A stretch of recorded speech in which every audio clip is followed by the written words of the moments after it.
ওং নমো ভগবতে জ্ঞানেশ্বর দেবায় নমঃ।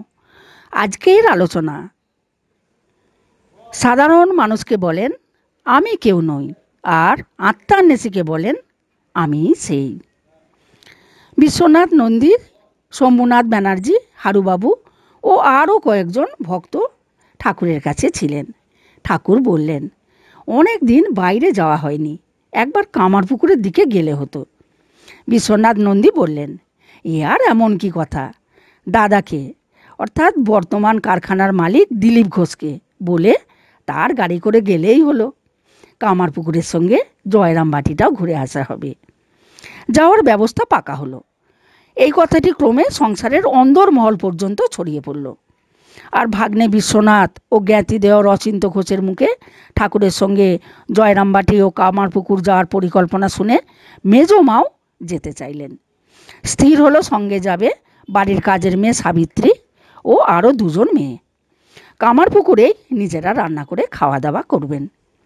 এই প্রকার চিন্তা ভাবনা করে চাল ডাল সবজি নিয়ে গাড়ি করে সকলে বের হলেন।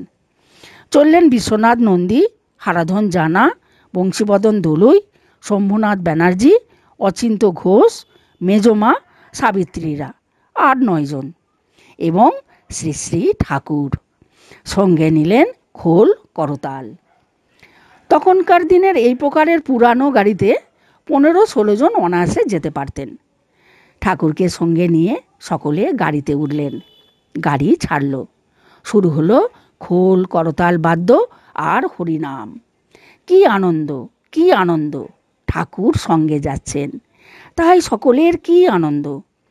পথে গাড়ি করে যেতে যেতেও ঈশ্বর আলোচনা, এ সুযোগ কি ছাড়া যায়? তাই মেজমা অন্তরের আনন্দ অন্তরে রেখে চললেন শ্রীগুরু সঙ্গে, যিনি ঈশ্বর পথের হদিশ দেন। শয়নে জাগরণে যে শুদ্ধ যোগী পূর্ণ জ্যোতির্ময়, তিনিই তো মনের গুরু। এ তত্ত্বটি কারুর জানা নয়। তাই মেজমা চলেছেন ঠাকুরের সঙ্গে। মেজমার অন্তরের সাধনা অন্তরে বহমান। গাড়িতে যেতে যেতে স্থির হলো আগে যাওয়া হবে জয়রামবাটি, পরে কামারপুকুর। ঠাকুরের ইচ্ছা জানতে ঠাকুরের দিকে তাকিয়ে দেখেন ঠাকুর আত্মবিভোর।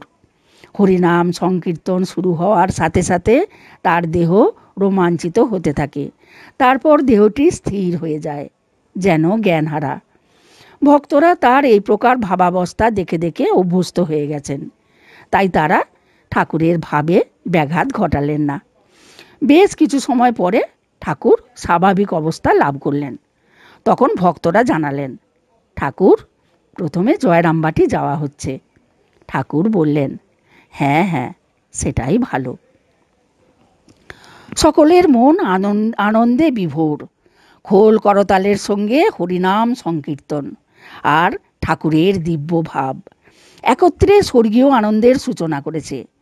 কখন যে জয়রামবাটি এসে গেছে, কোন দিকে যে সময় কেটে গেছে, তা কেউ বুঝে উঠতে পারেনি। গাড়ি থামলে একে একে নামলেন। ঠাকুরকে ধরে ধরে নামানো হলো। ঠাকুর বললেন, তোমরা চলো। এই কথা বলে তিনি ধীরে ধীরে হাঁটতে লাগলেন।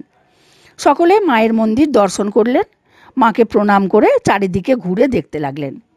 এদিকে ঠাকুর ভাবে এতই বিভোর হয়ে গেলেন যে তিনি আর এক পাও অগ্রসর হতে পারলেন না। কোনো ক্রমে মন্দির স্পর্শ করলেন ঠিকই, কিন্তু মন্দিরে প্রবেশের অবস্থা ছিল না। ঠাকুরের এই প্রকার ভাবাবস্থা দেখে সকলে তাকে ধরে ধরে গাড়িতে নিয়ে গেলেন এবং কামারপুকুরের উদ্দেশ্যে যাত্রা করলেন।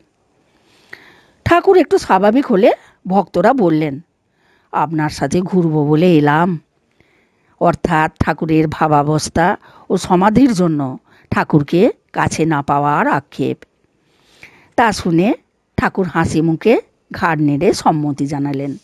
অল্প সময় পরেই গাড়ি কামারপুকুরে এলো। তখন ঠাকুর হাসি খুশি স্বাভাবিক অবস্থা লাভ করলেন। সকলে গাড়ি থেকে নামলেন। ঠাকুরের স্বাভাবিক অবস্থা দেখে সকলে মনে মনে খুব আনন্দ। ঠাকুরকে এবার এখন নিজেদের মতো করে কাছে পাওয়া যাবে।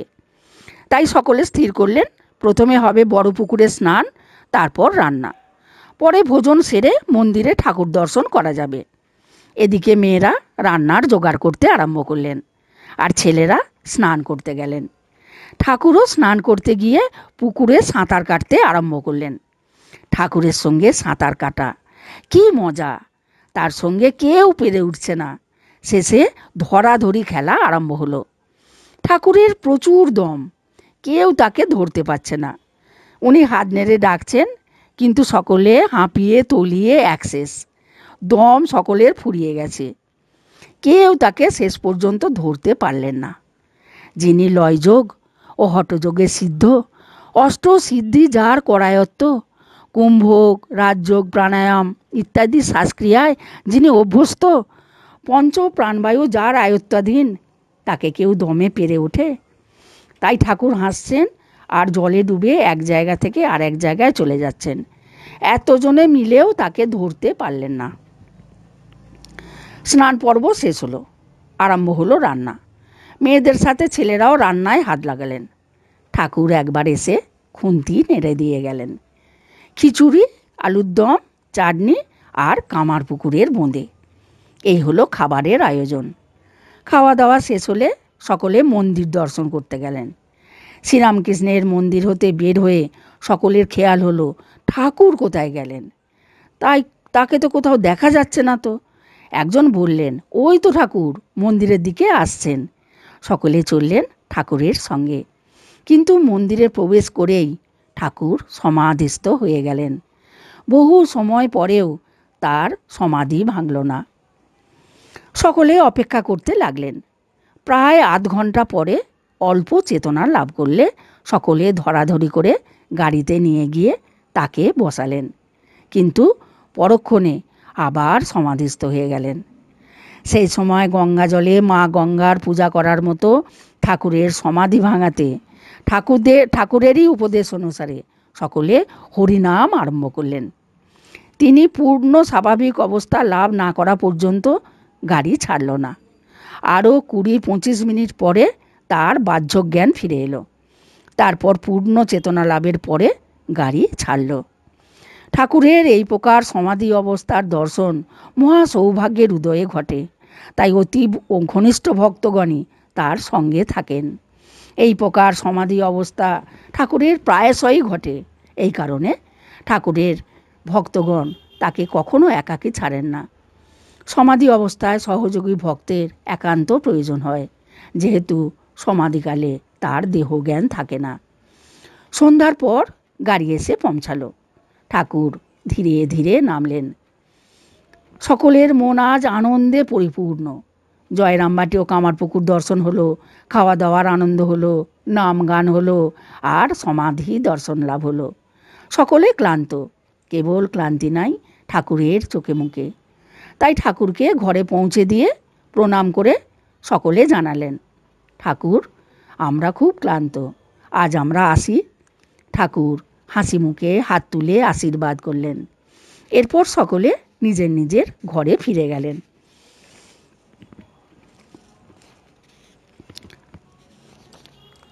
ভক্তদের আধার অনুসারে ঠাকুর আলোচনা করেন। কখনো বা ভক্তদের মনে উদিত প্রশ্নের উত্তর দেন। অন্তর্যামী তিনি, বিপদগামী ভক্তদের সুপথে চলতে উপদেশ দেন। কখনো আবার অনিষ্টকামী ভক্তকে তার হিতার্থে তিরস্কারও করেন।